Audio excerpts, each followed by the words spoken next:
So the V&A Waterfront, it's a single land holding of some 300 acres. It's owned by half by the government in the public investment PIF and half by the largest listed property company in South Africa. They've owned it now for the last 6 years and they're long-term owners. It's probably the single most valuable piece of real estate in Africa.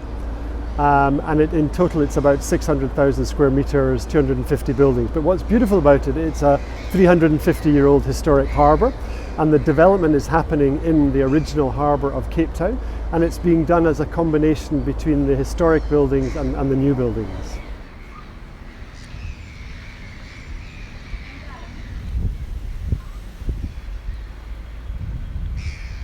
It started, we were looking to develop this area.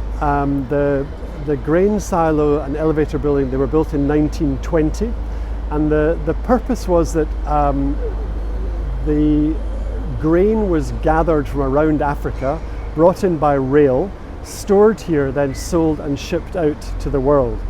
Now, it was built in 1920. It was probably built with a view that it would go on forever, but around the late 1990s it fell into disuse and it was derelict. I arrived here some 8 years ago, and there was about 200 different plans to redevelop this building. It's a listed building, but there were mainly kind of private developments and offices, and what I loved about the building was it had real soul, real character, real kind of industrial heritage. And I love the fact that it was built forever. And we brainstormed and eventually came up with the idea that the best thing was to actually create a museum, a public museum, so that the public could enjoy this industrial architecture. We came across, we researched museums around the world like the Tate and MoMA, and we kind of identified 5 elements that you needed. You needed capital to build the building, you needed a foundation to run the cost, you needed a star-architect, an architect to repurpose and redesign it, you needed a collection, and you needed a curator. So we went ahead and we started looking for these different elements, and coincidentally, as we'd come across Thomas Heatherwick, the architect, and we'd drawn up a design for the museum repurposing of the building. Coincidentally, while we were doing this, we came across Jochen Zeitz and Mark Coetzee, who had the Zeitz collection of contemporary art, and Mark was the curator. And it was just the coming together of these two groups who had the same plan that brought about it. So that was probably 6 years ago. We started building almost 3 years. So the Waterfront has built the building, built and owned the building. It's a not-for-profit, it's a public institution. And it's part of the foresight of these owners that said the Waterfront's more than the buildings. It's actually about the soul, the character, the interest and attraction. And therefore we felt that we wanted to bring something fresh and different in, and that art and culture was something that was lacking in a major city like Cape Town. And as we talked with Jochen and Mark, this idea of being the largest platform for contemporary African art in Africa, and then you draw the parallel with the grain. Now we would gather art from around Africa, and people from around the world would come to view it. Currently, the contemporary African art is in Basel, it's in the States, it's all spread around the world. There's no real platform to showcase the best of African art and to tell the stories and to inspire the young people and to inspire the visitors. So that's how the thing came about, and 4 years down the line, relatively quickly for an institution of this size, we're on the brink of opening in September.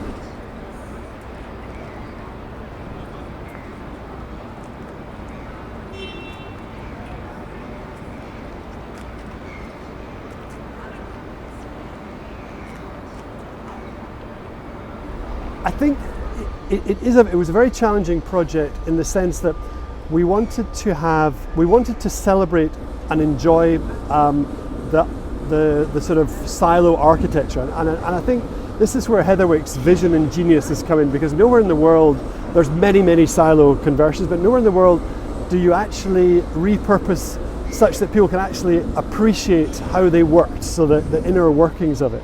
And part of that brief was to do that, but also on the understanding that museums are often quite intimidating and imposing places.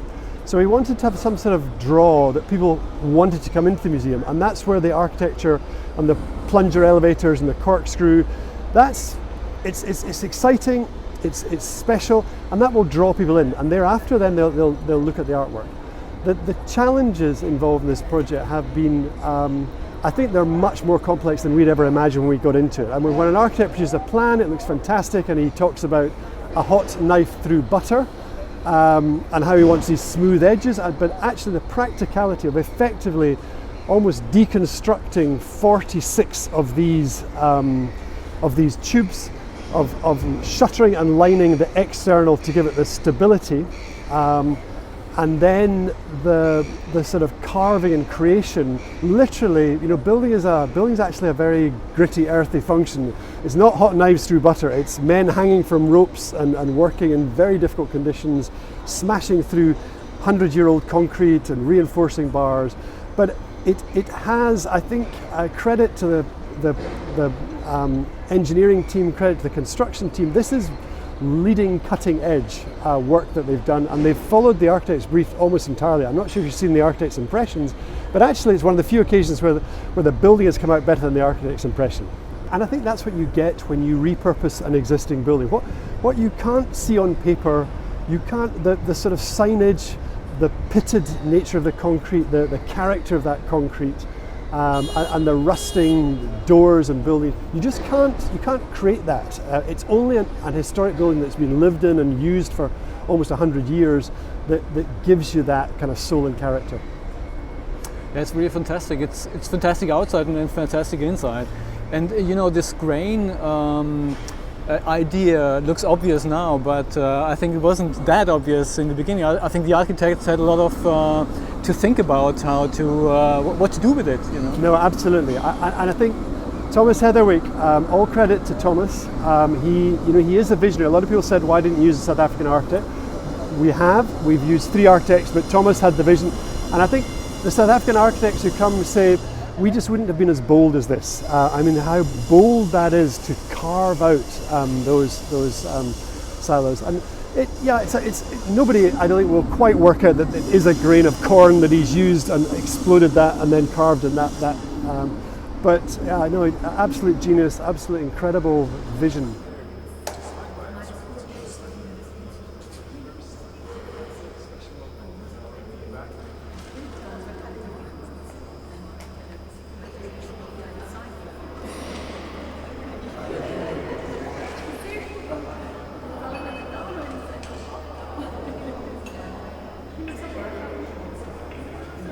I think Thomas he's ahead of his time, and I think he's seeing when the kind of float glass process came, and the ability to have these incredible panoramic views from flat glass, everybody's been on that. But actually I think that's now coming to an end. So we're almost kind of tired and bored in a sense with these perfect glazed surfaces. So his idea was to have, his inspiration was Italian glass blowing, chicken wire and the glass blowing through. But I think it was all, he knew, if you look at the surroundings, we've got Table Mountain, we've got Robin Island, he knew that a big feature of this would be the panoramic views. And what he's done is almost create a kind of kaleidoscope effect. So the views are all different between the different panes when you're looking out. And also the reflection that it's obtaining, the way that it's actually picking up the clouds in the sky and the mountain, and the way that's changing is also an incredible feature of it. So it was a huge cost. Each of these, somebody said, one of these windows costs the same as a BMW X5. So we have 96 BMW X5s high. So it's a huge cost, but actually it has created a kind of lantern around Cape Town, and at night it glows and it's a real draw card. I think it's one of the single most successful exterior features that he's done. It would have faded if it was just bland, straight glass.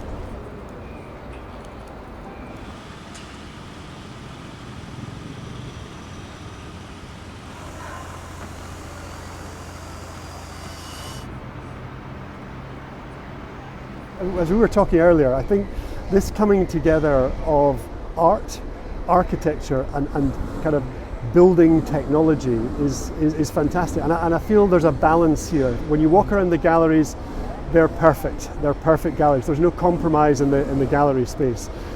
You then have this great sort of contrast where you could kind of breathe. You're seeing quite heavy, intense artworks, and then you come out and you can breathe in this soulful character building with space and air, and then you go back into the galleries, and that I think has worked almost better than we could have imagined.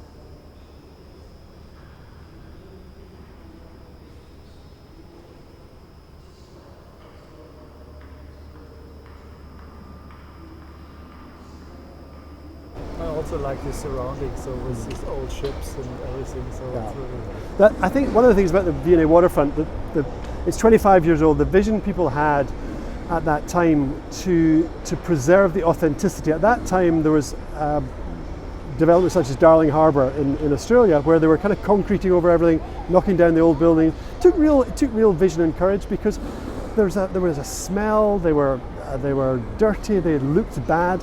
But actually, they are the character and the soul of the place. And the fact of, there's not many places in the world you get as close to that lift there where people are cutting with oxide. Usually these are closed off areas. I've worked in seaports for about 10 years, and usually these are very closed off. Nobody gets near them except the workers, whereas it's right here. It's a great, tourists love it. It's and also the dry dock, where you can actually see underneath the boats and see what they look like. It's part of the kind of magic that the people who set this place up had that vision.